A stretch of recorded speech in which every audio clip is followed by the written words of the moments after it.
Buenas tardes, señoras y caballeros. Bienvenidos a Christie's y a la venta de arte impresionista y moderno.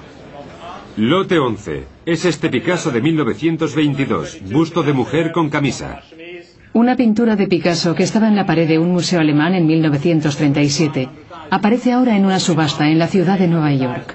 $4.900.000, $5 millones, por $5 millones, $6 millones, $6.200.000. ¿No? Bien, vendido entonces. Para usted, caballero, $6.200.000. Gracias. La última vez, este Picasso fue subastado por solo $1.800, como parte de una campaña para deshacerse de las obras de arte que los nazis condenaron. Adolf Hitler se deshizo del arte que odiaba y robó el que codiciaba. Los nazis no solo fueron los mayores asesinos en masa de la historia, también eran los mayores ladrones. Lo robaban todo. El arte de todas clases era vulnerable al plan de Hitler. Pintura, escultura, mobiliario, objetos religiosos. Siempre ha habido saqueos. Hubo el saqueo planeado por Napoleón, pero este fue a escala industrial. Además de saquear, los nazis emprendieron una guerra moderna que destruyó la arquitectura histórica europea. En su esfuerzo por derrotar a Hitler, los aliados tuvieron que escoger entre salvar vidas y causar los menores daños posibles. Es el viejo argumento de siempre. ¿Qué tiene más valor, una obra de arte o una vida humana? Hoy, más de 60 años después, todavía se encuentran obras de arte perdidas. Las dañadas por las batallas todavía se reparan, y obras maestras robadas son objeto de agrias disputas. Todo se debe al inacabado negocio de la mayor guerra de la historia. El expolio de Europa. El arte robado por los nazis. Primera parte.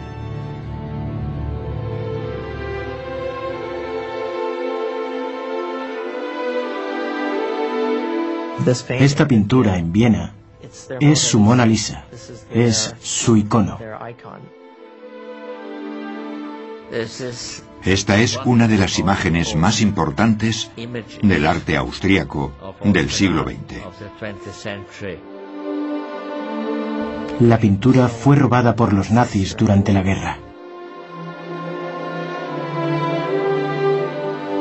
Hoy, el destino de El retrato de Adele Bloch-Bauer, de Gustav Klimt, todavía es incierto. La pintura puede verse en la Galería Nacional Austriaca de Viena. Pero es una de las muchas obras de arte cuya propiedad ha sido discutida desde que los nazis hicieron estragos en el mundo del arte. La mayoría de personas llaman a este icono vienés el retrato de oro. Pocos saben que es el retrato de una judía vienesa y un recuerdo de la comunidad judía que floreció aquí antes de la Segunda Guerra Mundial. Cuando los nazis ocuparon Austria, robaron el retrato de Klimt de este edificio, la casa de Ferdinand Bloch-Bauer, un importante judío coleccionista de arte. Los nazis requisaron la casa de Bloch-Bauer y los representantes de varios museos escogieron los cuadros, las porcelanas y las esculturas que querían en sus colecciones. Este es el documento en el que se ordena enviar el retrato de Adele Bloch-Bauer a la Galería Austriaca, y al final del documento dice: lo firmó con Heil Hitler. Durante años, la sobrina de Adele Bloch-Bauer ha mantenido una batalla legal con el gobierno austriaco por la propiedad del retrato de su tía y otras 5 pinturas de Klimt que eran de su familia.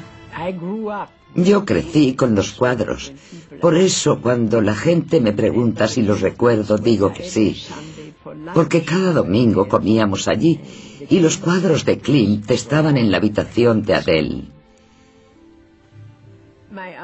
Mi tío encargó a Klimt el retrato de mi tía Adele. Adele y Ferdinand Bloch-Bauer eran los mecenas más importantes en el escenario del arte moderno de la vibrante Viena de antes de la guerra. A la ciudad venían artistas de todas partes para tomar parte en la revolución modernista. Mientras Klimt trabajaba en el retrato de Adele, 3 jóvenes artistas se matriculaban en la mejor academia de arte de Viena. Egon Schiele y Oskar Kokoschka se convirtieron en grandes pintores modernos. El tercero era un desconocido joven de 18 años, llamado Adolf Hitler. Sheila y Kokoschka fueron aceptados, pero Hitler no. Y Kokoschka siempre decía jocosamente: imaginen si Hitler hubiese sido aceptado y yo rechazado. Yo habría gobernado el mundo de muy distinta forma, y no habría hecho todo el daño que hizo por ser un mal pintor. En los sótanos del Centro de Historia Militar de la ciudad de Washington se almacenan varias pinturas nazis, entre ellas una de las primeras acuarelas de Adolf Hitler.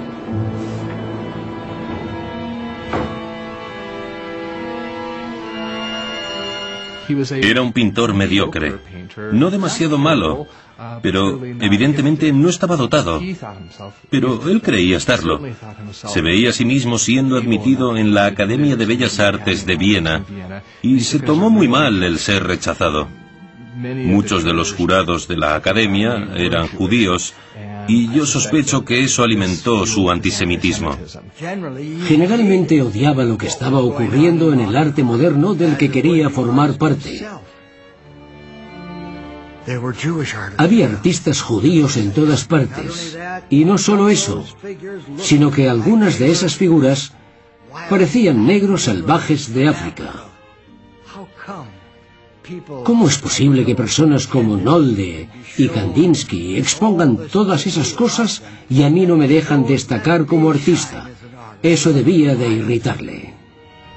En un discurso de 1937, Hitler gritó: «Desde ahora dirigiremos una implacable guerra de purificación, una implacable guerra de exterminación contra los últimos elementos que han desplazado nuestro arte». Hitler empezó con una purga de los museos alemanes, ordenando eliminar de sus colecciones unas 16.000 obras de arte de maestros modernos como Matisse, Van Gogh y Picasso. Hitler calificaba sus trabajos de degenerados. El arte moderno fue entonces ridiculizado y condenado mediante una exitosa exposición itinerante de arte degenerado que recorrió toda Alemania. Se subastaron las mejores colecciones de arte moderno de los museos alemanes a precio de saldo, en beneficio del Reich. Miles de obras de arte fueron quemadas. Alemania estaba destruyendo su puesto de líder mundial en el arte moderno. Hitler designó su primer edificio público para la Alemania nazi, la Casa del Arte Germánico, en Múnich. Allí expuso pinturas de arte contemporáneo y esculturas que glorificaban al Tercer Reich. Sería un museo para el nuevo arte fascista, supervisado por el propio Hitler.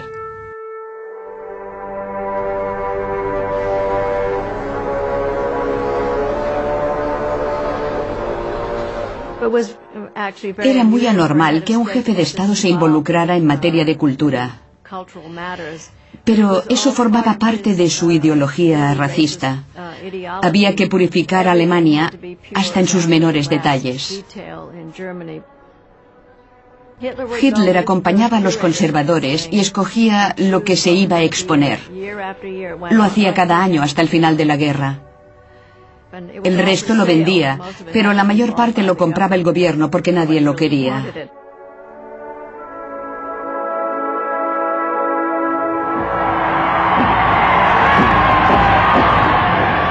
Con la anexión de Austria en 1938, se organizó un saqueo de propiedades judías a gran escala. Incluso los líderes del partido alemán estaban sorprendidos del fervor antisemítico de los nazis austríacos. Los austríacos se presentan ahora como víctimas. Nunca fueron víctimas. Por supuesto, había quien estaba en contra, pero la mayoría le dispensó una bienvenida real. Todo cambió después del 11 de marzo. La vida era diferente, era una ciudad diferente.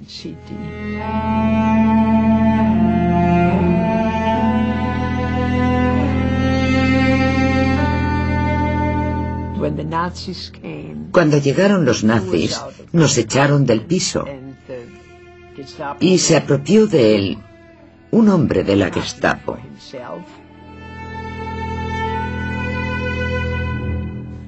Salimos de Viena y en aquellos momentos ni siquiera podía pensar en lo que dejábamos atrás, porque solo pensábamos en salvar la vida. El retrato de la tía de María, Adele, pintado por Gustav Klimt, fue una de las cientos de obras de arte que la familia Bloch-Bauer abandonó cuando huyó de la Austria nazi. Luego, agentes de Hitler, Goering y otros oficiales nazis escogieron lo que querían y el resto de la colección, incluyendo los cuadros de Klimt, se dividió entre los museos estatales de Viena. Algunos fueron devueltos a la familia después de la guerra, pero las pinturas de Klimt todavía cuelgan en la Galería Nacional Austríaca. Creo que en general se acepta que esas pinturas simplemente pertenecen a Austria. Y tenemos prueba de ello. Está escrito en un documento. Está escrito en el testamento de Adele Bloch-Bauer. La tía de María murió en 1925 y dejó escrito un testamento de su puño y letra. En este testamento pide que su esposo ceda las pinturas a la Galería Austriaca después de su muerte. Pero por supuesto, lo que ocurrió fue que se las quitaron. Se las robaron los nazis antes de que muriera. El esposo de Adele escapó a Suiza en 1939 y murió en el exilio después de la guerra. Nunca recuperó los Klimts.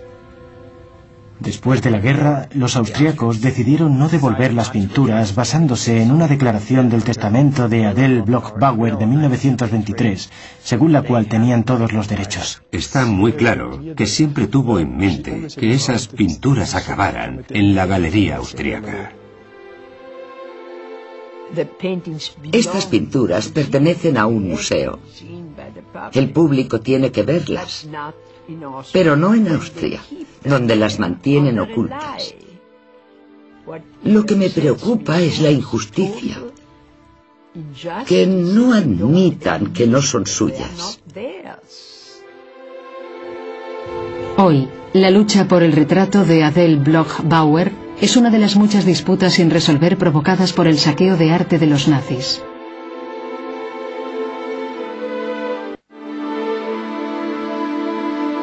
Linz, Austria. La capital de la provincia de Hitler sería el lugar para el enorme Führermuseum. Hitler planeaba convertir Linz en la capital cultural de Europa. En base a los bocetos que dibujó en su juventud, ordenó a sus arquitectos que hicieran secretamente los planos para convertir esta ciudad industrial en una gran capital imperial.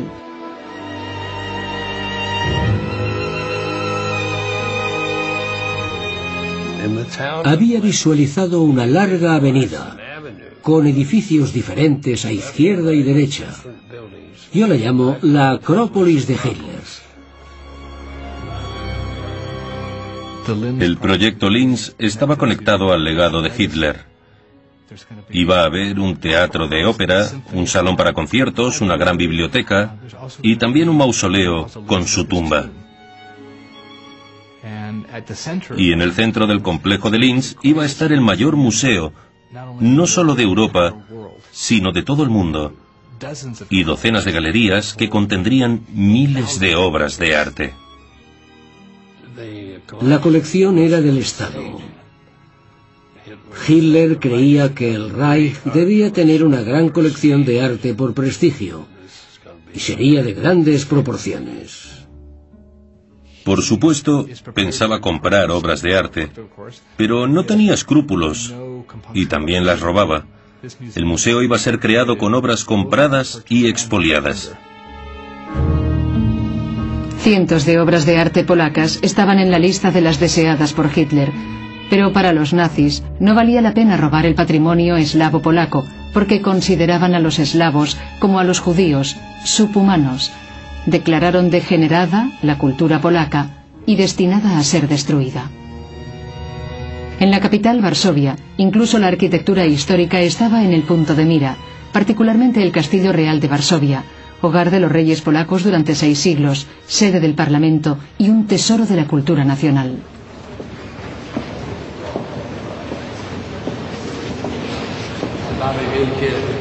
Como pueden ver, hay unos grandes espejos.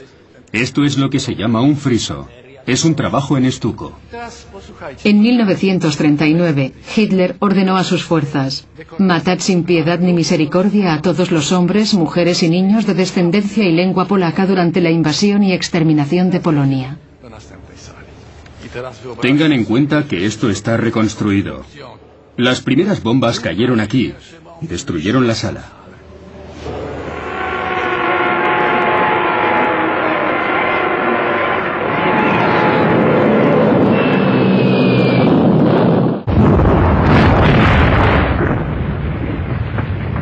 Durante el ataque a Varsovia, Hitler ordenó personalmente que volaran el castillo real.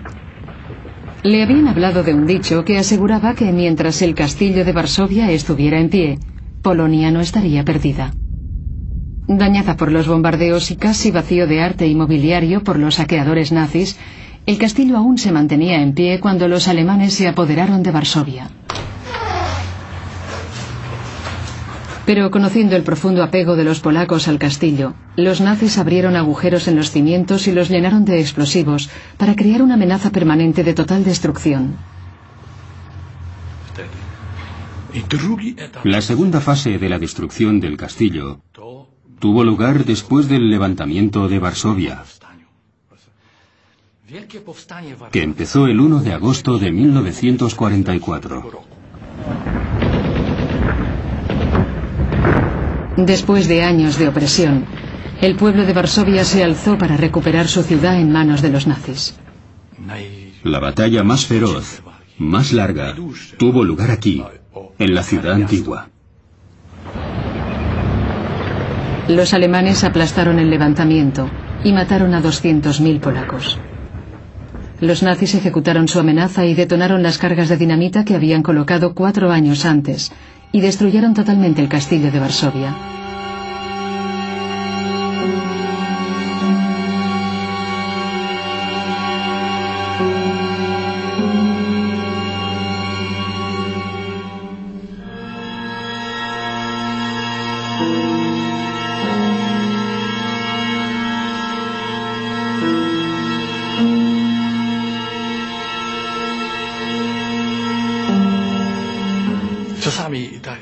A veces la gente pregunta, ¿por qué se reconstruyó el castillo?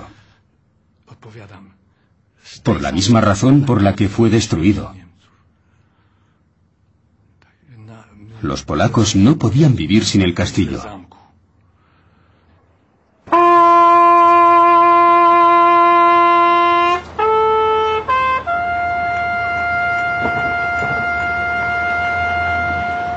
En Cracovia, el centro de la ciudad antigua fue respetado, pero Cracovia albergaba las obras maestras más codiciadas por los nazis, y aquí empezó sistemáticamente el saqueo.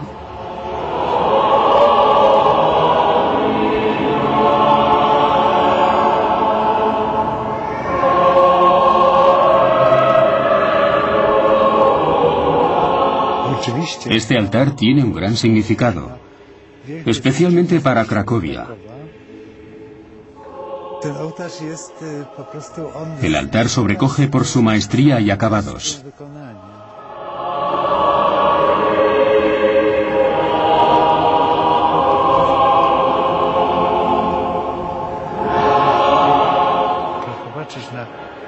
Miren esas figuras, los intrincados ropajes, sus distintivos rostros.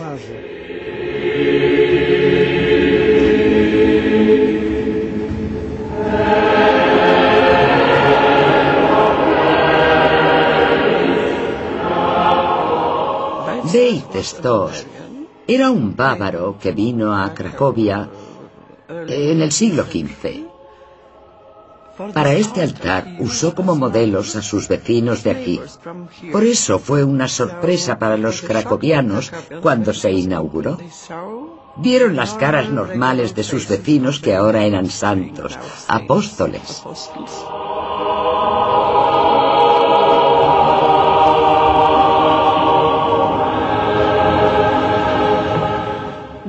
Los nazis creían que todas las obras de arte germánicas debían volver a la madre patria, y entre ellas estaba el altar de Veit Stos. No importaba que hubiera sido encargado para la iglesia por el rey de Polonia.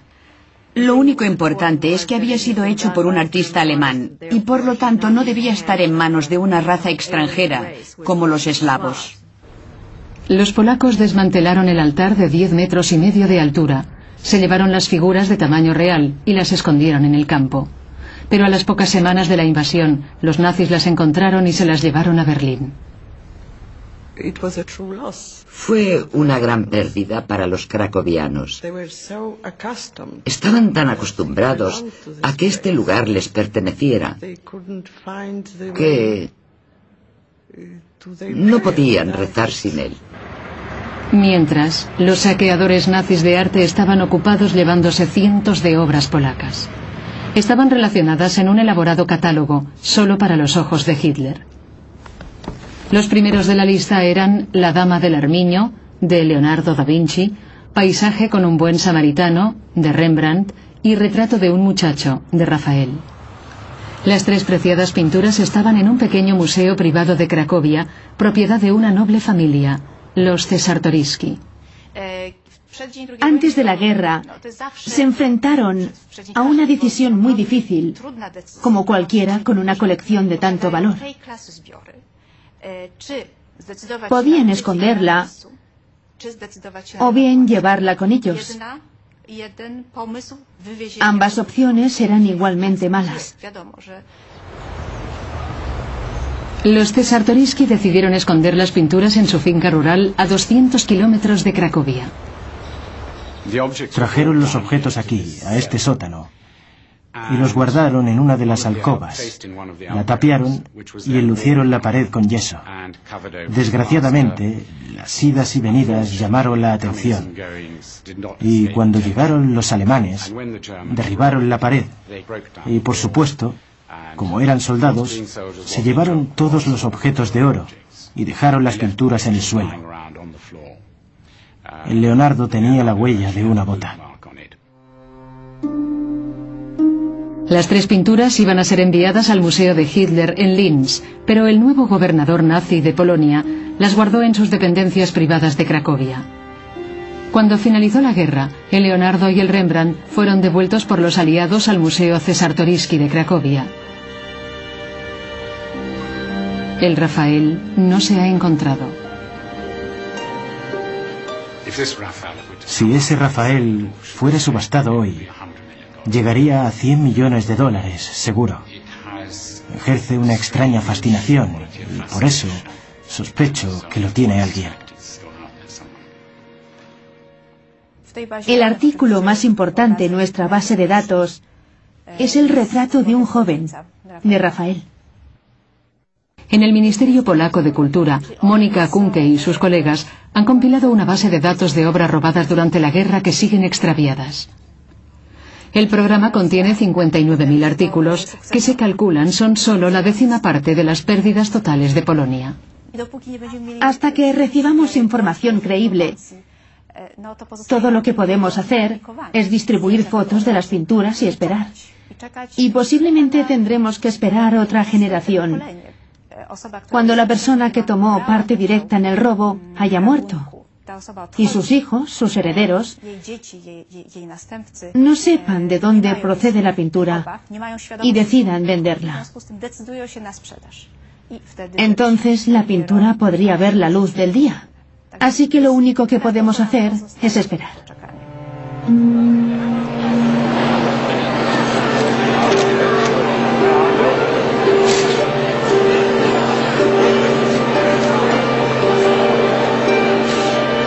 Tal vez la mayor colección de arte reunida bajo un techo esté en el Museo del Louvre de París, repartida por 13 kilómetros de galerías que contienen 400.000 obras de arte de valor incalculable, el patrimonio cultural del pueblo de Francia. Después de que los alemanes conquistaran Polonia, los franceses temían que París fuera el siguiente objetivo de los bombardeos de la Luftwaffe, y en el centro de la ciudad se alzaba el Louvre. El personal del museo se reunió alrededor de la Victoria alada de Samotracia, y el director dio la orden de trasladar los grandes tesoros del Louvre a los castillos de las afueras de París. El personal del museo estaba preparado. Habían hecho los ejercicios de evacuación en 1938, tratando de imaginar cómo sería una evacuación en tiempos de guerra. A las pocas horas de anunciar el plan de evacuación, el Louvre se convirtió en una gran planta de embalaje. Como la mayor parte del personal del museo había sido llamado al frente, se buscaron voluntarios en todas partes de París para que ayudaran a embalar, desde secretarias, oficinistas y dependientes hasta camioneros. Lo más complicado fue mover la Victoria alada, de 2000 años, que tuvo que bajar la larga escalera de camino a un lugar seguro. Imagino sus sentimientos cuando se llevaron esas obras. Creo que debían de estar muy tristes, indudablemente, pero también preocupados por las preocupaciones que debían tomar para salvar una de las obras maestras del Louvre. La Victoria alada, que parece tan sólida, está hecha de cientos de piezas, y bajarla de la planta donde reinaba fue un trabajo terrible, porque podía romperse en 1000 piezas. Un testigo recordó después: la estatua se deslizaba por la rampa de madera. Todos estábamos aterrorizados, y cuando la Victoria empezó a bajar lentamente, el silencio era total, y sus alas de piedra temblaban ligeramente. El conservador de la escultura se sentó en los peldaños de piedra murmurando: no la veré regresar.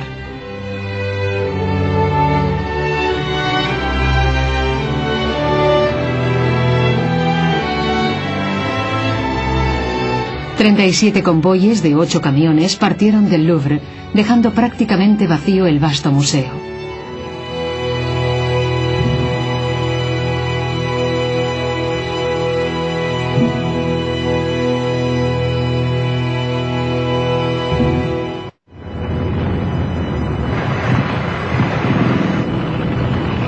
En mayo de 1940, el ejército alemán arrasó Bélgica, Luxemburgo, los Países Bajos y entró en Francia. Fue una conmoción para los franceses, que se habían preparado para los ataques aéreos, pero no para una invasión total de su país.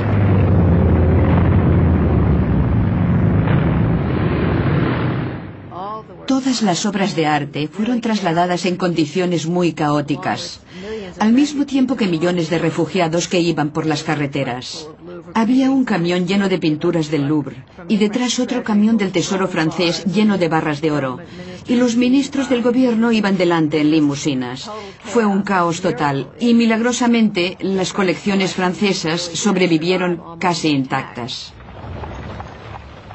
La Mona Lisa tenía su propio vehículo. La metieron en una ambulancia que fue especialmente sellada para mantener un nivel constante de humedad. Un conservador viajaba en la ambulancia con ella y estaba tan bien sellada que cuando abrieron la ambulancia el hombre estaba inconsciente, pero la Mona Lisa seguía en perfecto estado. La Mona Lisa y otras obras maestras del Louvre llegaron a castillos y abadías del sur de Francia. Durante toda la guerra fueron trasladadas periódicamente para que estuvieran un paso por delante de los alemanes. Los conservadores vivían en los castillos al lado de las obras. Un matrimonio tenía con ellos a su hija adolescente. A mis padres se les confió la Mona Lisa, que era probablemente la única obra del Louvre, que tenía una habitación propia. O mejor dicho, estaba en una caja de maderas preciosas. Cuando la abríamos, allí estaba, sobre terciopelo de raso rojo, sonriente.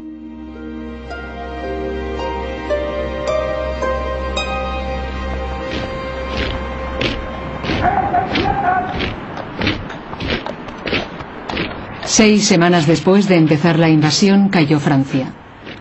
Alemania controlaba ya la mayor parte del continente europeo. El día siguiente, a la rendición de Francia, Hitler voló de incógnito a París antes del amanecer, acompañado de su arquitecto, Albert Speer. Fue su primera y única visita a la ciudad. El Führer ha llegado a París al amanecer. Durante su viaje a la ciudad ha visitado la Madeleine.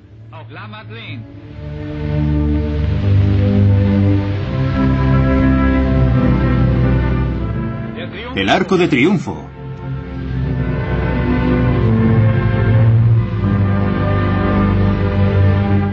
Y ha visto la Torre Eiffel. A la izquierda del Führer está el profesor Speer.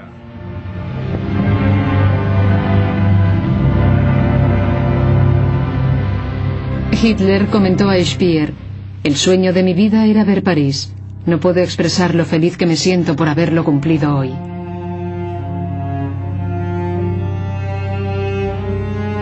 Hitler dijo a Speer que a menudo había pensado en destruir París, pero en vez de eso ordenó a su arquitecto que reconstruyera Berlín siguiendo sus grandiosos planes. «Cuando estén completados», dijo, «París será solo una sombra, y entonces, ¿para qué destruirla?».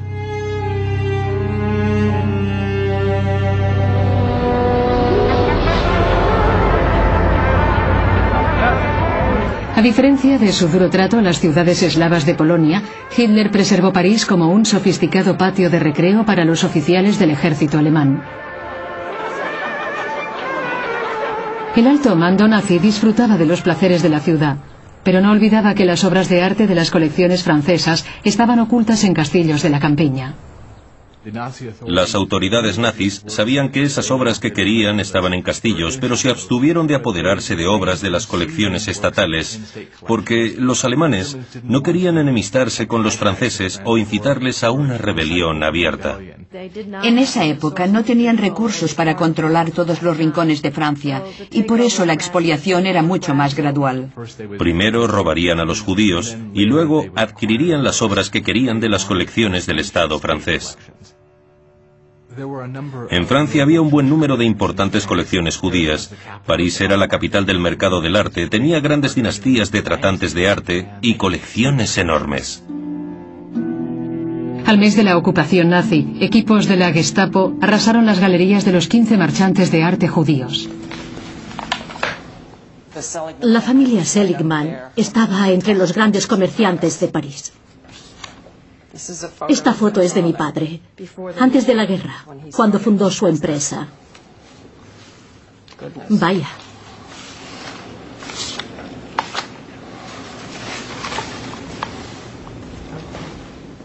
Mi padre estaba especializado en los maestros antiguos.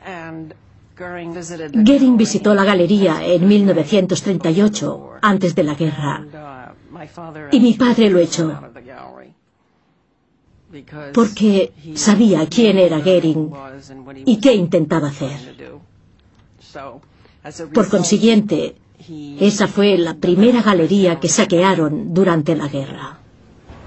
La cantidad de arte robado a los coleccionistas judíos era tan grande que requisaron el Museo Jeu de Paume en el centro de París para almacenarlo. La operación sería supervisada por el Destacamento Especial Antisemita, conocido como ERR. Los nazis se aseguraron de que todo pareciera legal. Según las nuevas leyes de ocupación, los judíos que habían huido o habían sido deportados a campos de concentración eran despojados de su ciudadanía. Los nazis pudieron declarar sus propiedades sin dueño y disponibles para la expropiación.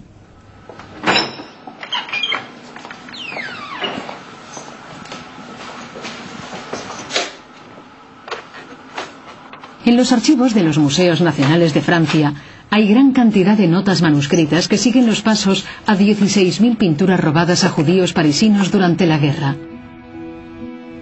Guardadas con gran secretismo, están anotadas todas las obras que ingresaron en el Jeu de Paume y el nombre de las familias a las que fueron robadas.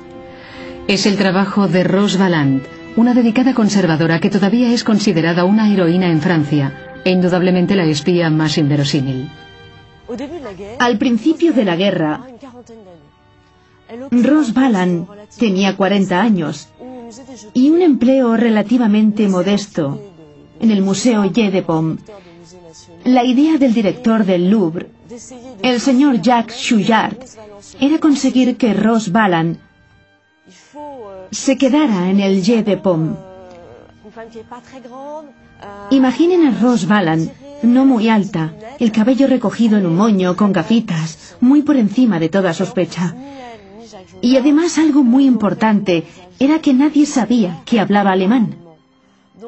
Así que nadie sospechaba de esa ratita de biblioteca moviéndose por el edificio, observando y escuchando todo lo que ocurría allí. Nadie sabía que todas las noches cuando se iba a casa, y gracias a su extraordinaria memoria, llevaba un diario secreto. En él anotaba dónde se enviaban y quién se quedaba con las pinturas francesas, públicas o privadas. Rosbaland se las arregló para quedarse en el Jeu de Paume, a pesar del peligro constante de deportación o ejecución. En noviembre de 1940 se preocupó por la anormal actividad que había en el museo.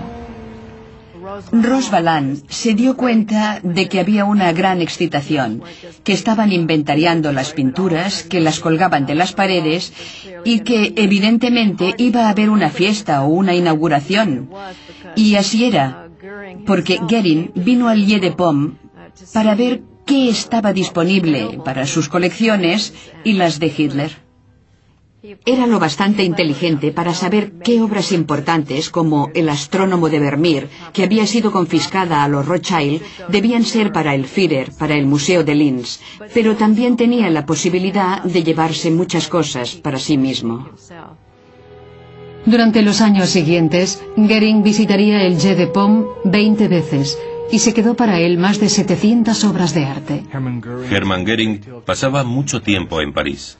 A veces iba a desconectar. Estaba teniendo lugar la batalla de Gran Bretaña. Él supervisaba la Luftwaffe y en sus momentos críticos se tomaba un descanso en París, visitaba a los marchantes de arte, iba a restaurantes y a clubes nocturnos, bebía champán y comía ostras.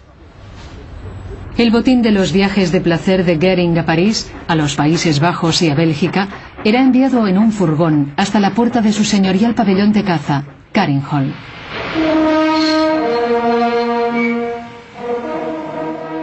Carinhall era la propiedad rural de Goering, construida a las afueras de Berlín. También fue el depósito principal de su colección de arte. Empezó siendo como una cabaña de bosque, y era muy acogedora.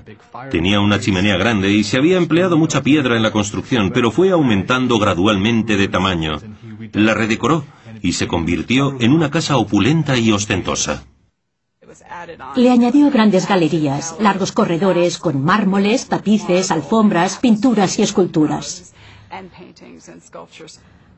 Hablamos de una colección que tenía unas 1.700 pinturas. En comparación, eso es mucho más de lo que hay en algunas galerías de arte europeo. La historiadora Nancy Yeadie está intentando recopilar el primer inventario completo de la colección de arte de Hermann Goering. Uno de los objetivos de Yeadie es localizar las pinturas de las que se apropió Goering y que desaparecieron después de la guerra, incluyendo una pequeña pintura de François Boucher robada a André Seligman, de París. Estábamos buscando ese Boucher y nos sorprendimos al encontrar una imagen en la web del Museo de Bellas Artes de Utah que correspondía al Boucher de Seligman. El Museo de Utah no tenía la menor idea de que era un cuadro confiscado y no restituido. Me enteré de que se había encontrado la pintura de Boucher por una mujer que vino a visitarme. Me dijo, hemos encontrado una pintura suya, está en un museo y están dispuestos a cooperar. Una pintura robada por los nazis y recuperada en Utah vuelve a su país. La historia en las noticias de las 2. El director ejecutivo del museo ha dicho que es un día importante. El registro de arte extraviado nos dio las pruebas de que no teníamos derecho a la propiedad. Y sobre eso tomamos la decisión de devolver la pintura a los herederos legítimos de André Seligman. Buenos días. Soy la hija de André Seligman.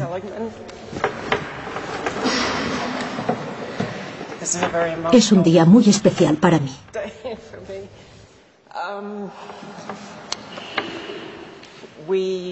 Estamos muy emocionados por recuperar esta pintura. El museo ha sido realmente adorable. Es la palabra que me parece más adecuada. ¿Listas? 1, 2, 3. Mi padre habría querido que yo tuviera esta pintura. Es una pena que no viva para ver esto. Estaba un poco triste cuando empecé a pensar en devolver la pintura. Ha sido una pieza importante de nuestra exposición permanente. Pero también veía la gran responsabilidad moral. No podemos restituir los millones de vidas que se perdieron. Pero podemos devolver algo que fue robado. Y nos devuelve algo de humanidad a todos nosotros.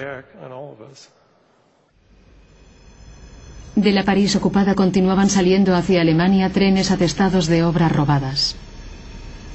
Más de 22.000 artículos serían enviados al Reich.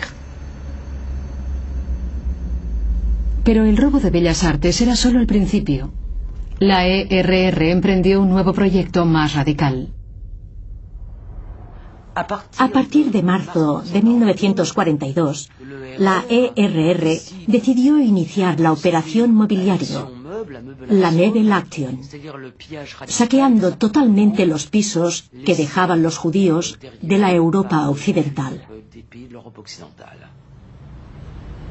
El sindicato de transportistas parisinos fue obligado a suministrar 50 camiones y 1.200 obreros cada día para que ayudaran a realizar la operación. Este saqueo era algo nunca visto, porque era radical y porque se llevaron tanto los objetos valiosos como los que no valían nada. El objetivo era material, pero también se hacía con la intención de borrar un pueblo y su memoria.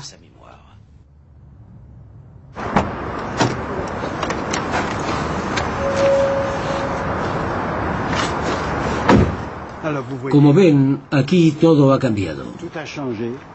Estos son los molinos de grano de París. Y allí están los depósitos donde trabajábamos.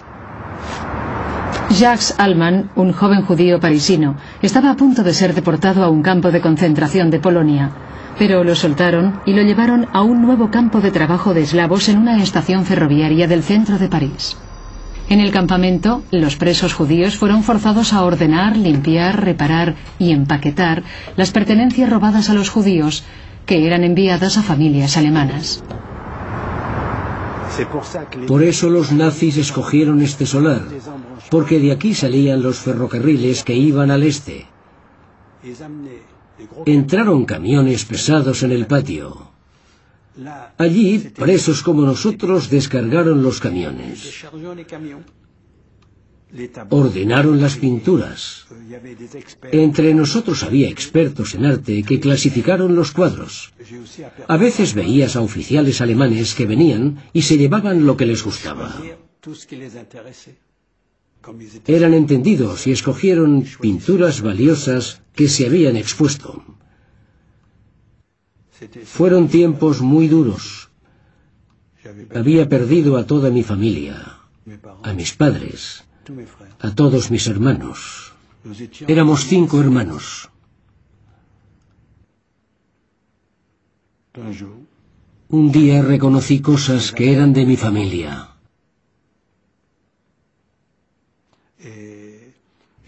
Vi fotos. Vi nuestros muebles. Estaba conmocionado.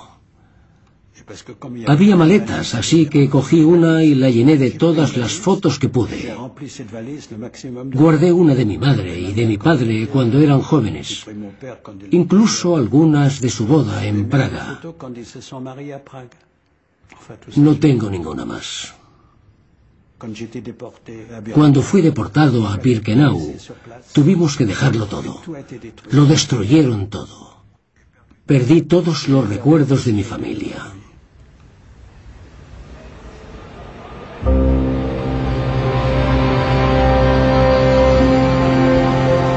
Salía un tren tras otro hacia el este. Muchos que llevaban judíos a los campos de concentración y otros les seguían cargados con sus propiedades y obras de arte.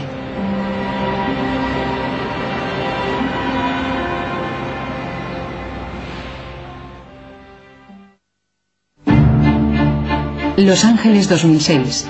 60 años después de la guerra, un grupo de jueces austríacos decidieron que debían devolverse a María Allman y a su familia las 5 pinturas de Gustav Klimt, incluyendo el retrato de su tía.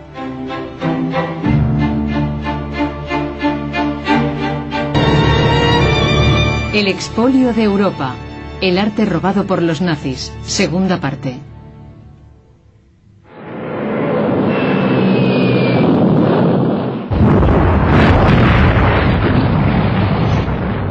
En el verano de 1941, Hitler tenía a Europa occidental bajo su firme control. Ahora miraba al este para expandir el imperio nazi aún más lejos. En un ataque sorpresa a la Unión Soviética, Hitler diseminó millones de soldados por un frente de 3.000 kilómetros.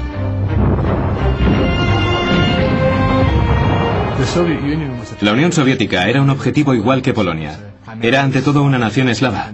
De hecho, estuvo sometida a un trato aún más duro, porque su gobierno era comunista.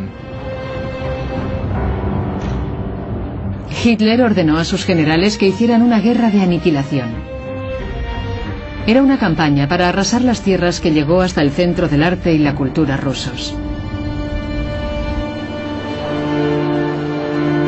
Cuando las noticias de la invasión llegaron al Museo Hermitage, los funcionarios vaciaron las galerías atestadas de visitantes y empezó una frenética evacuación de su inmensa colección. No estábamos acostumbrados a las guerras. Nadie se puede acostumbrar a las guerras. Pero sabemos lo que ocurre. El Hermitage fue evacuado durante la Primera Guerra Mundial y, por cierto, también en la guerra con los franceses en el siglo XIX. Cuando los alemanes nos invadieron durante la Segunda Guerra Mundial, ya estábamos preparados para la evacuación. Comparado con el Louvre de París, el Hermitage cuadruplicaba el número de objetos a evacuar. Las vastas colecciones de los zares rusos incluían pinturas, mobiliario, porcelanas y antigüedades. El Hermitage pudo retrasar la salida, porque las noches blancas del verano de Leningrado ayudaban a ganar tiempo, aunque se trabajaba contra reloj.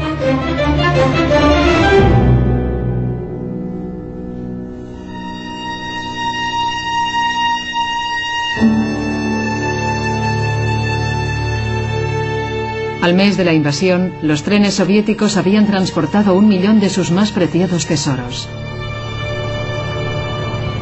Pero la mitad de las posesiones del museo seguían en peligro, porque las fuerzas nazis rodearon Leningrado unas semanas después.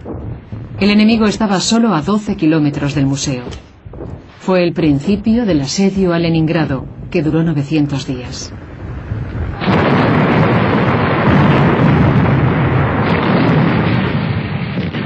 Durante los primeros 2 meses del asedio, los nazis lanzaron 12.000 proyectiles y 60.000 bombas sobre Leningrado.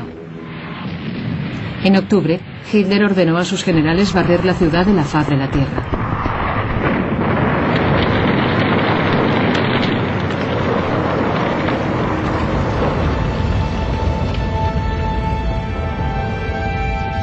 El personal del Hermitage y la comunidad artística de la ciudad se refugió en la red de sótanos bajo el museo. Durante el primer invierno del asedio, 2.000 personas vivieron en este helado mundo subterráneo.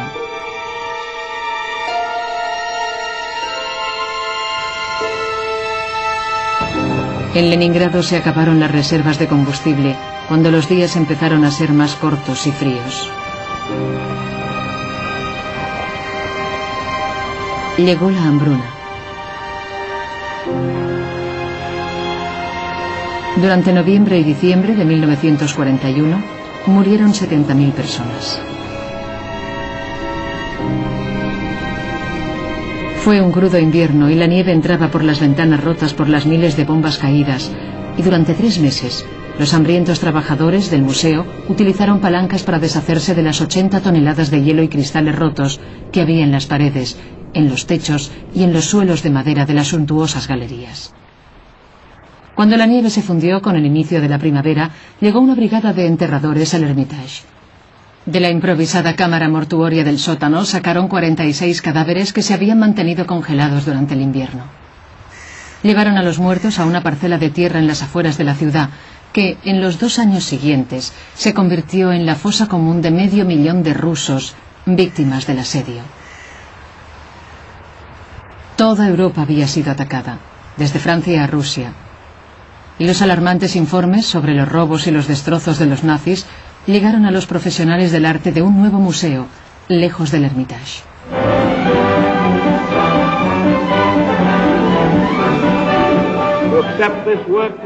Ocuparnos hoy estas obras es confirmar el propósito del pueblo de Norteamérica de que la libertad del espíritu humano, que ha producido grandes obras de arte, no sea destruida.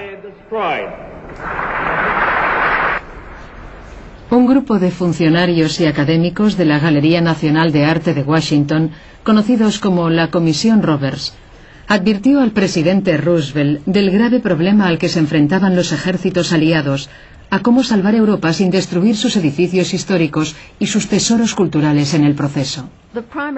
La principal preocupación eran los edificios y los monumentos, porque son lo primero que se bombardea en las guerras, y era un gran problema. Todo el mundo había visto lo ocurrido en Inglaterra durante la Guerra Relámpago, y por eso sabían que cuando invadieran los ejércitos, ese sería un asunto serio.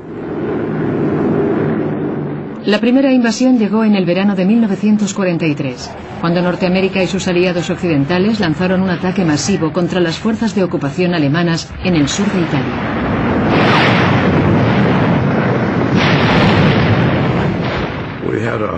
Fueron malos tiempos. Los alemanes opusieron una gran resistencia y en el proceso casi destrozamos Italia. Muchos pueblos y ciudades fueron casi arrasados. En Italia, y más tarde en todas partes de Europa Occidental, algunas batallas de la infantería aumentaron el problema de la destrucción. Los funcionarios locales se quejaban de que los soldados aliados se llevaban libros, colecciones de monedas e incluso monos disecados del Museo Natural de Historia. Al general Eisenhower le preocupaba que esa mala conducta les hiciera una publicidad negativa, y aún peor, vio que su ejército amenazaba el patrimonio artístico de Italia. Por eso, a los 6 meses de la invasión, ordenó a todos los comandantes de campo que respetaran los monumentos tanto como permitiera la guerra. 2 meses después, la orden de Eisenhower pasó una dura prueba. A 80 kilómetros al sur de Roma, el avance aliado había sido bloqueado por una montaña fuertemente defendida. En la cima de esa estratégica montaña se alzaba el histórico monasterio de Monte Cassino.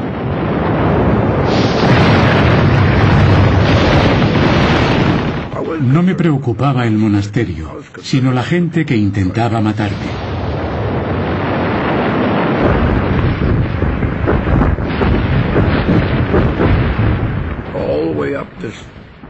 Mientras subíamos la montaña, había alemanes disparándonos desde diferentes niveles. La batalla por controlar las montañas que rodean Monte Cassino se convirtió en un sangriento matadero. Los comandantes de campo aliados, que durante semanas habían evitado atacar el monasterio directamente, discutieron su destino. Y en Estados Unidos e Inglaterra, los padres protestaban porque no querían que sus hijos murieran por salvar un edificio. En el monasterio había 1.500 o 1.600 personas. Nos fuimos al monasterio porque estábamos seguros de que no lo bombardearían. Era un monumento histórico para nosotros, no era cualquier cosa, y no solo era nuestro, sino de todo el mundo. Desde el año 529, el monasterio ha sido ocupado por la Orden de los Monjes Benedictinos. Durante sus 1400 años de existencia, ha sido destruido por terremotos e invasores, y cada vez el gran complejo ha sido reconstruido de las cenizas de sus ruinas. Los comandantes aliados, esperando echar de una vez de la montaña al ejército alemán, decidieron bombardearlo.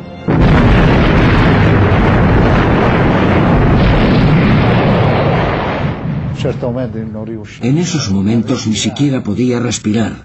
Gritábamos de terror, de desesperación, y los niños gritaban: «¡Mama, mamá, mamá!». Duró un par de horas. Pasaban escuadrones de aviones y bombardeaban. Pasaban y bombardeaban. No se veía el cielo. Estaba cubierto de aviones. Fue la vez que más aviones enviaron los aliados contra un solo edificio. Pero no murió ningún soldado enemigo. El ejército alemán estaba en los alrededores del monasterio, no dentro, y después del bombardeo convirtieron las ruinas en una fortaleza defensiva. En total murieron 1.500 personas, entre soldados y civiles, hasta que los aliados consiguieron dominar el monte 3 meses después. La abadía de Montecassino, después de haber sido destruida por los gángsters angloamericanos del aire, después del bombardeo, esos aniquiladores de la cultura europea dispararon artillería pesada contra las ruinas de la abadía benedictina. Esto es lo que queda. Desde entonces, cada bombardeo erróneo de los aliados fue anunciado a bombo y platillo en los noticieros y en panfletos con cabeceras como «La guerra contra el arte». El gobierno fascista italiano incluso lanzó una serie de sellos de correo que conmemoraban lo de Montecassino y otros monumentos históricos que habían sido destruidos por las bombas de los aliados. Por supuesto, la propaganda alemana e italiana se unían porque en Milán se habían dañado obras como La Última Cena, que casi se pierde porque cayó una bomba en el edificio donde estaba. En Roma cayeron algunas bombas y en San Lorenzo, una de las iglesias más famosas de Italia.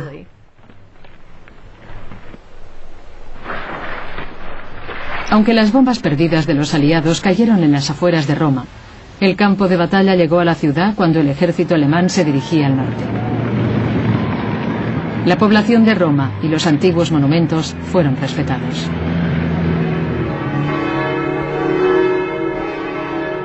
Pero después de Roma, tal vez no haya otra ciudad que preocupara más que Florencia, cuyos museos albergaban las magníficas colecciones de arte del Renacimiento italiano.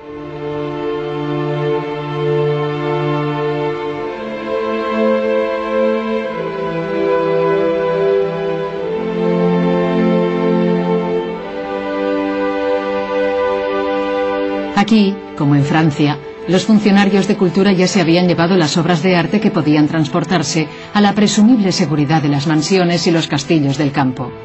Pero la hermosa ciudad, sus puentes, sus palacios e iglesias renacentistas y sus esculturas públicas seguían siendo vulnerables cuando la guerra subió por la bota de Italia. Todo el mundo pensaba que una ciudad como Florencia, considerada una joya de arte y belleza, sería lo que llamaban una ciudad abierta y no sería afectada por la guerra. Pero las autoridades de la ciudad se temían lo peor. No estaban seguras de que los nazis rindieran Florencia sin lucha y movilizaron obreros para construir estructuras alrededor de las obras de arte públicas más importantes de la ciudad. Las cerámicas de la Robbia, que adornan el primer orfanato de Europa, fueron tapadas con cajones de madera. Las tumbas de mármol de la Capilla Medici fueron protegidas con sacos de tierra, y los 6 esclavos de mármol y el David de Miguel Ángel, de 4 metros de altura, fueron enclaustrados en grandes cápsulas de ladrillo.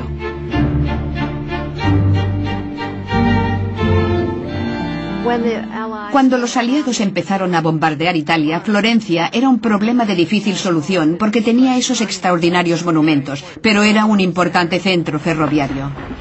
Apresuradamente los mandos aliados decidieron interrumpir las líneas de suministros alemanas, enviando su mejor escuadrón aéreo para que bombardeara las vías ferroviarias florentinas. Por entonces, los consejeros de arte del ejército de la Comisión Roberts habían empezado a suministrar fotografías aéreas que señalaban a los pilotos y a los tripulantes los monumentos importantes a los que no debían disparar.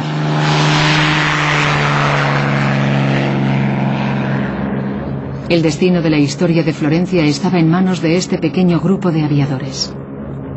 Cuando la formación sobrevoló la ciudad, la gran cúpula de la catedral estaba bajo la trayectoria de sus bombas. La tripulación contuvo la respiración, pero su carga cayó dentro de las vías. Y los monumentos de Florencia resultaron ilesos. Fue una de las misiones más precisas de la guerra. Muchos de nosotros, la mayoría de la población, estábamos contentos cuando oímos caer las bombas. Lo que más deseábamos era librarnos del fascismo. Nadie, ni siquiera la fuerte propaganda, fue capaz de pintar al ejército norteamericano como destructores de obras de arte. Nunca.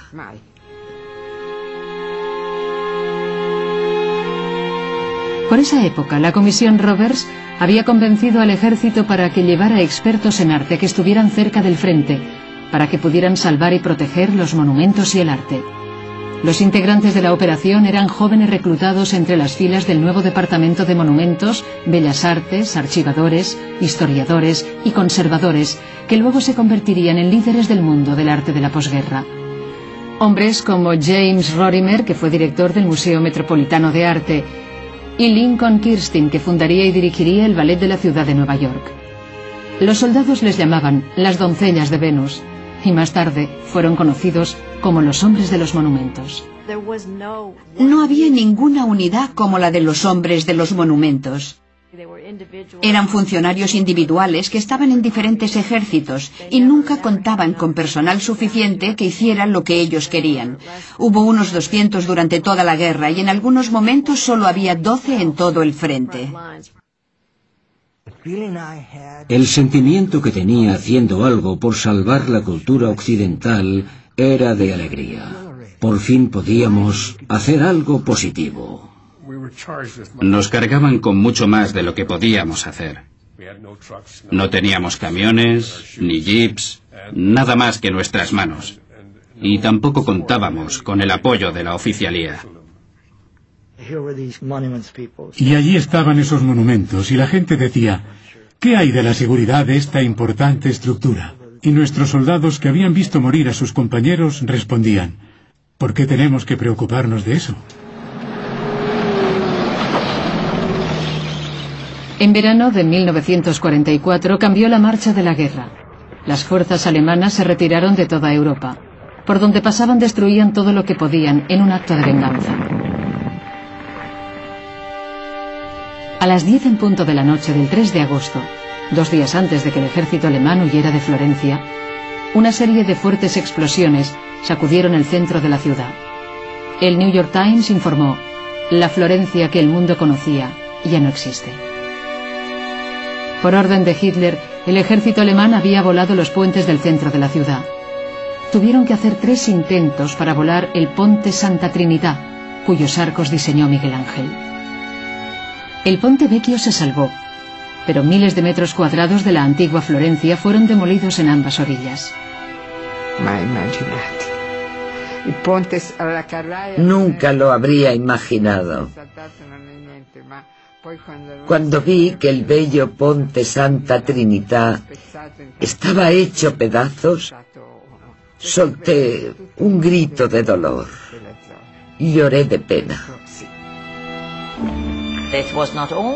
No solo volaron los puentes, sino también 2 torres de las calles principales que van desde el Ponte Vecchio hacia el interior de la ciudad. Eran unas torres medievales enormes, grandes, hermosas, y las derribaron. Casi desapareció la mitad de las mejores obras de arte de Florencia. Con un total desprecio por sus aliados italianos, el ejército alemán desvió un convoy de camiones desde el frente para llevarse las obras de Miguel Ángel, Botticelli, Rafael y todas las obras de arte que pudieron. Los alemanes embalaron las cosas de cualquier manera y las llevaron en camiones abiertos durante las batallas, a veces bajo la lluvia, solo cubiertas con paja. Es un milagro que sobrevivieran.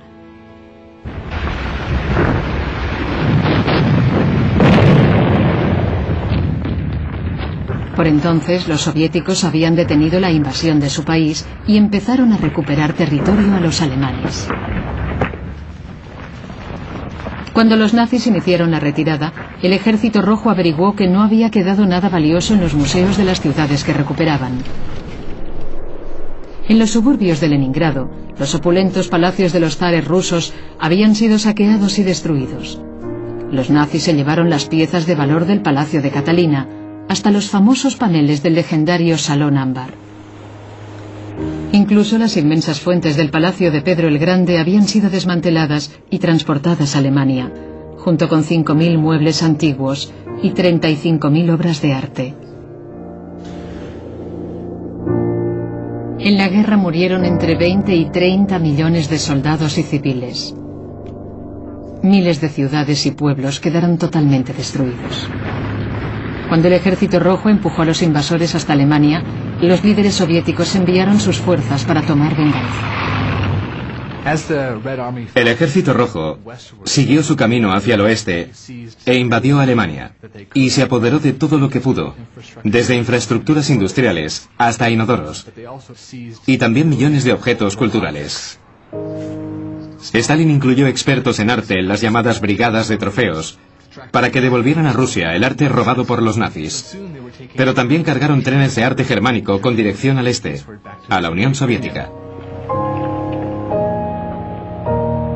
Cuando las brigadas de trofeos se llevaban las obras de arte de los alemanes hacia el este, los funcionarios aliados de monumentos entraban a Alemania por el oeste. Cuando los hombres de los monumentos llegaron a Alemania, su misión cambió completamente. Había muy poco que pudieran hacer por los edificios de Alemania, porque prácticamente habían desaparecido.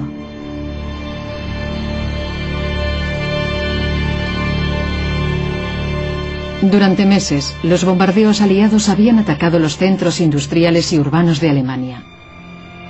Solo la Real Fuerza Aérea Británica había lanzado 1 millón de toneladas de bombas en territorio enemigo. Caminar por esas ciudades en ruinas era muy penoso.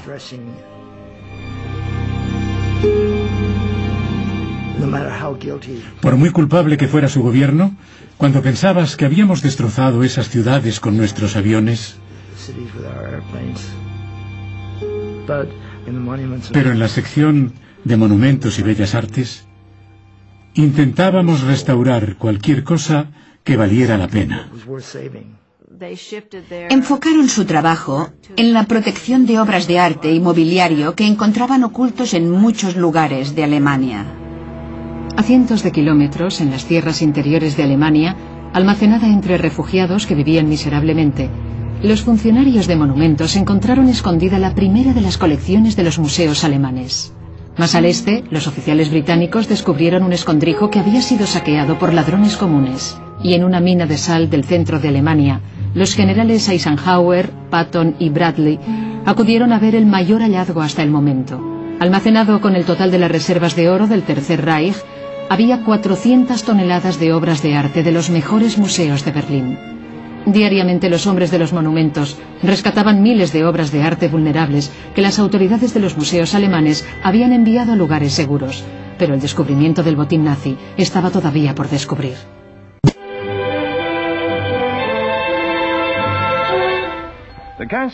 El castillo de Neuschwanstein albergaba gran parte de los tesoros robados por los nazis. No contentos con arrebatar a la gente su libertad y su vida, intentaron borrar los símbolos de su cultura. Aquí, lejos de las ruinas de las ciudades, los aliados encontraron finalmente la gran primera remesa de arte expoliada. El castillo de Neuschwanstein estaba abarrotado de piezas propiedad de los Rothschild y otros prominentes judíos de París. Había una habitación tras otra llenas de pinturas, menaje del hogar, porcelanas, plata. Los objetos que habían sido robados a las víctimas en Francia se contaban por millares. Allí estaban todas las cosas y los nombres de la gente que había anotado Ross Baland. En algunos casos, hasta los recibos de las compañías que las habían transportado. Había muchos, en paquetes prensados. Supe del Holocausto en Neuschwanstein. Me enteré después de los asesinatos. Pero en Neuschwanstein, como supe después, fue donde se destapó esa parte de la historia que nunca debería olvidarse. No lejos del castillo de Neuschwanstein, las tropas norteamericanas recuperaron la colección de arte de Hermann Göring, que había sacado de Berlín a su retiro de la montaña. Los funcionarios de monumentos descubrieron el tren que transportaba su última remesa, abandonado en un tramo de vía. pero otros lo encontraron antes.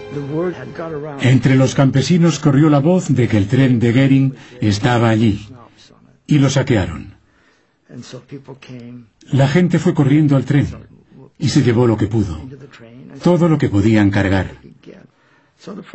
Los primeros salieron beneficiados, pero los siguientes se llevaron lo que les cabía en las manos, incluso pinturas del siglo XV. Lo que quedó después de que los lugareños saquearan la enorme colección de Goering fue una pesadilla logística. Cientos de cuadros y esculturas fueron repartidos en 6 edificios diferentes. A la escena llegaron hordas de periodistas. El conservador de Goering, Hofer, hizo la mayor parte del trabajo. La revista Life estuvo allí haciéndole fotografías y dijo: «Esta es una maravillosa colección que hemos creado juntos, totalmente legal». Cuando Hermann Goering fue arrestado, había reunido más de 2000 pinturas, esculturas, tapices, alfombras y otras obras de arte. Su colección de arte aumentó 10 veces desde el comienzo de la guerra. Ahora estaba en manos de la División Aerotransportada 101.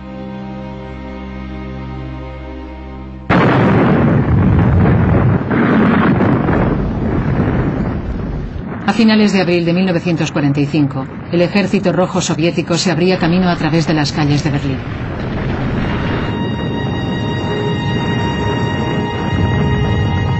En las últimas semanas del Tercer Reich, oculto en un búnker subterráneo, Hitler pasaba cierto tiempo cada día obsesionado con su maqueta arquitectural para el proyecto Linz. A menudo invitaba a los pocos generales que le quedaban para que vieran la maqueta y escucharan sus planes para la ciudad. Antes de suicidarse, el 30 de abril, Hitler dictó sus últimas voluntades, expresando su deseo de que el Führer Museum fuera construido para exponer su colección de arte tras su muerte.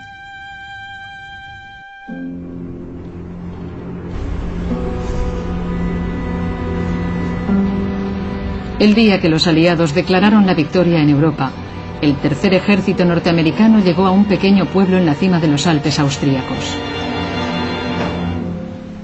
Allí, oculto en una vieja mina de sal, el botín de las obras de arte de Hitler esperaba en vano llegar a Linz. Mi recorrido por la mina me recordó a Alicia persiguiendo al conejo por su madriguera en el País de las Maravillas.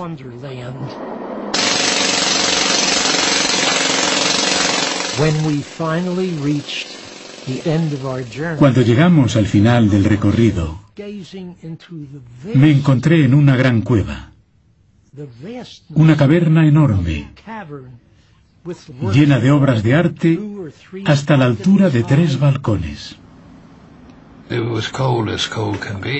Allí hacía muchísimo frío y había un soldado de rodillas contemplando nada menos que el altar de Gante, de Bélgica. Se le ha llamado el bisabuelo de todas las pinturas flamencas. Había montañas de obras de arte. Entre las obras de arte que recuperaron e inventariaron los hombres de los monumentos estaba El astrónomo, de Vermeer, de la colección Rothschild de París, pinturas traídas por la división de Hermann Goering desde Italia, y arte robado a los judíos de Viena y de otras ciudades de toda Europa. La mina estaba llena de mesas de madera, salas de restauración e interminables estanterías para almacenaje de arte que llenaban las innumerables cámaras.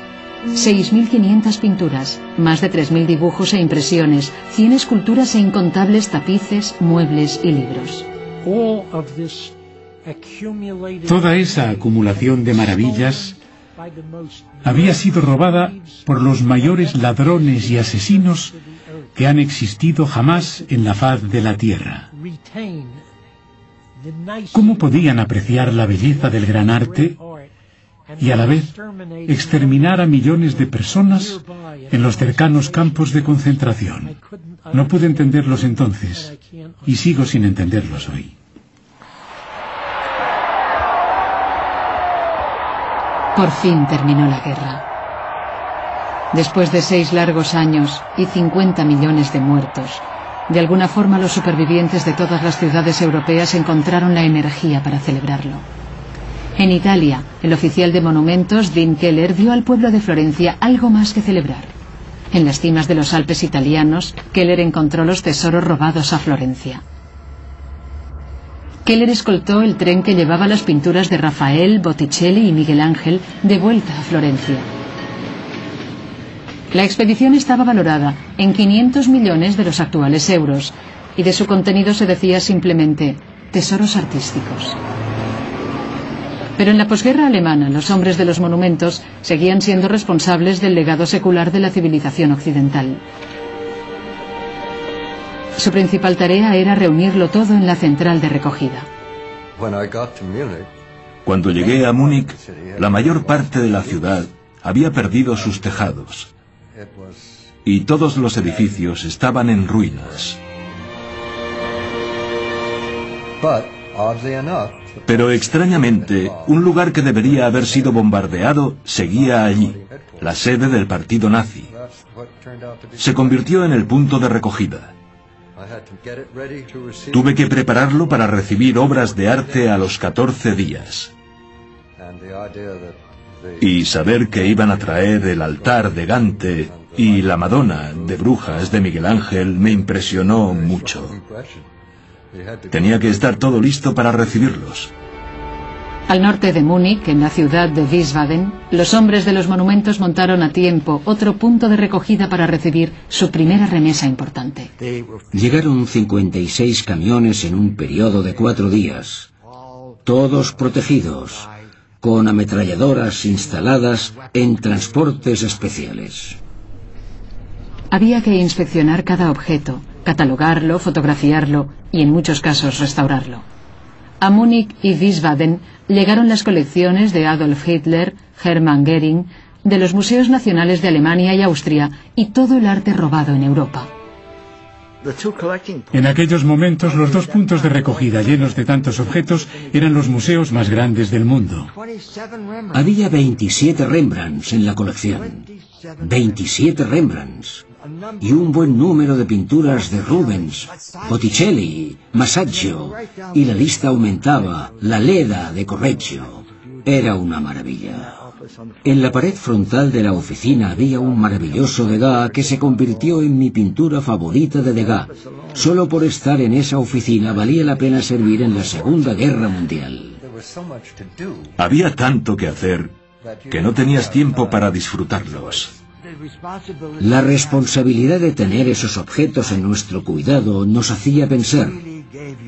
A veces nos preocupaba, pero teníamos que hacerlo. No había otra alternativa. No podíamos negarnos a hacer nuestro trabajo.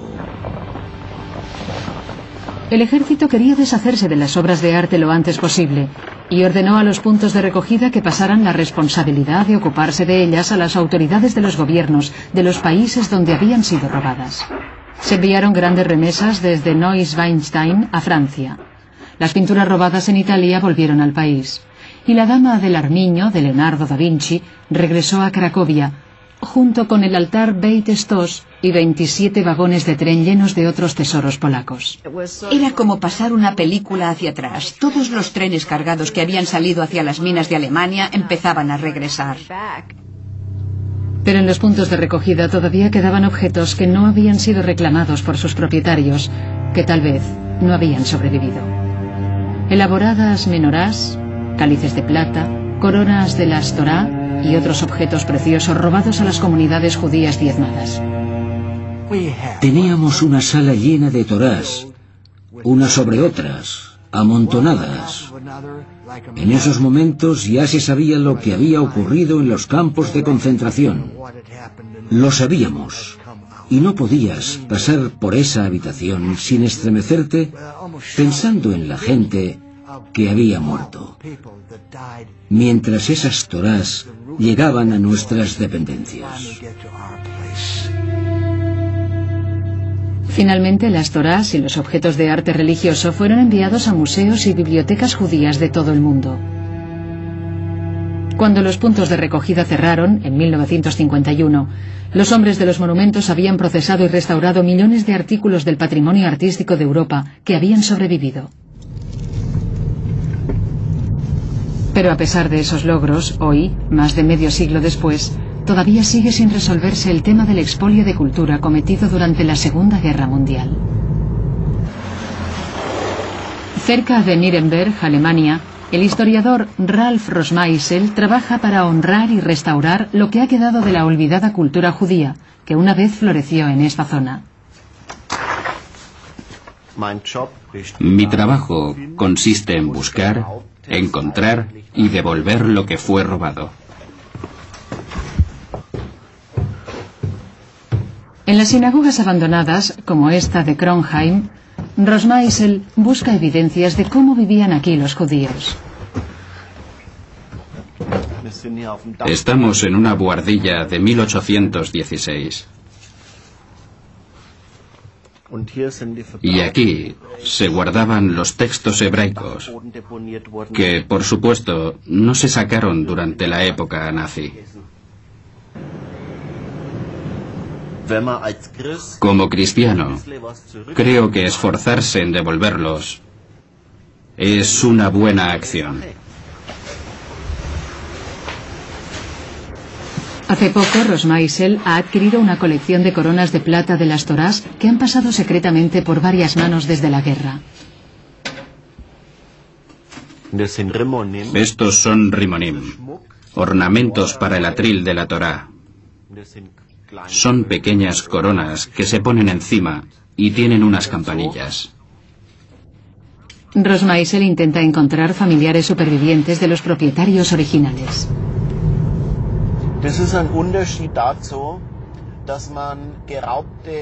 Hay una gran diferencia entre buscar objetos de arte religioso robados y devolver esos objetos a su uso religioso.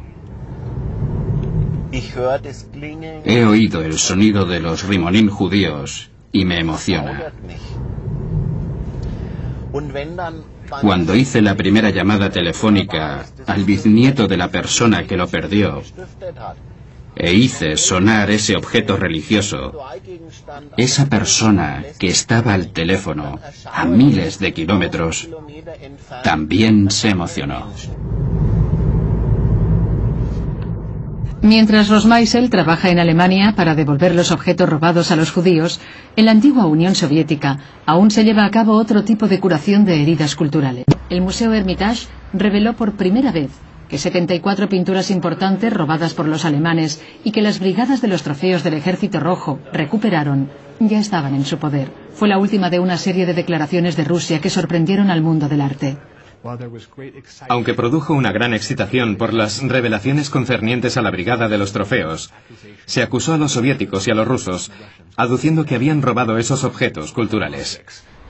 Las autoridades soviéticas empezaron en 1949 a devolver 1,5 millones de obras de arte, la mayoría a los países del bloque oriental, como Polonia y Alemania del Este. Pero las devoluciones dejaron de hacerse a principios de los 60. Con la caída de la Unión Soviética en 1991, llegaron los primeros informes sobre las salas secretas de almacenaje, donde había miles de trofeos de obras de arte ocultas a la vista del público. Los críticos alemanes y de otras partes pidieron la devolución de las obras. Quedarse con las obras de arte como trofeo es muy popular en Rusia. La población apoya la retención de esas obras, pero no hay una ley internacional que lo avale. Las líneas rusas más duras declararon legal que pasara a ser propiedad de Rusia de una vez por todas, pero hasta ahora sigue un enconado debate. No olviden que Alemania inició las 2 guerras mundiales. Alemania fue la instigadora. Solo Leningrado perdió 1 millón de ciudadanos durante el asedio. Después de eso, pedir que devolvamos cualquier cosa, en mi opinión, es inmoral. Esto siempre ha sido una carta política para los nacionalistas extremistas. Mi posición es sencilla. Tenemos que encontrar una solución civilizada. Recuerden que tenemos que vivir juntos en Europa por mucho tiempo. Saber que una pintura alemana está colgada en el Museo Pushkin no puede calmar el dolor de mi padre al volver de Stalingrado sin dedos. Este es el fin de la historia. Debemos encontrar una solución razonable a esto. En Rusia no hay una sola familia que no perdiera a alguien en la Segunda Guerra Mundial. Y esa generación aún vive entre nosotros. Dejémosles en paz.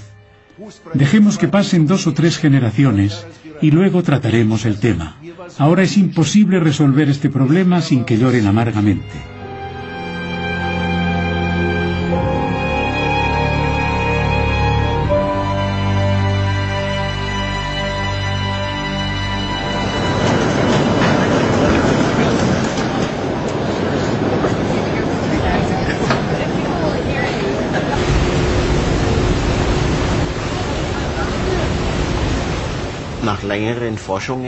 Después de una exhaustiva búsqueda, encontré a sus descendientes en los suburbios de Nueva York y en una sencilla ceremonia devolví esos objetos religiosos a la familia Weinschenk.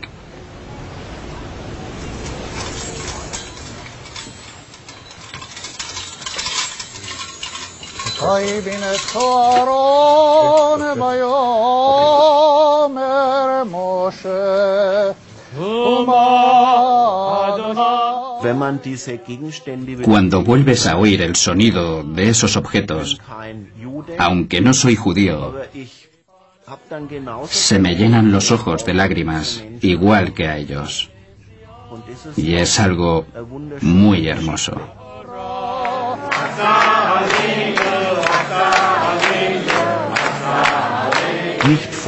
No es por investigar la historia del arte, ni porque sean de plata, sino por la vida que hay otra vez a su alrededor. Las campanillas suenan en el corazón de la gente.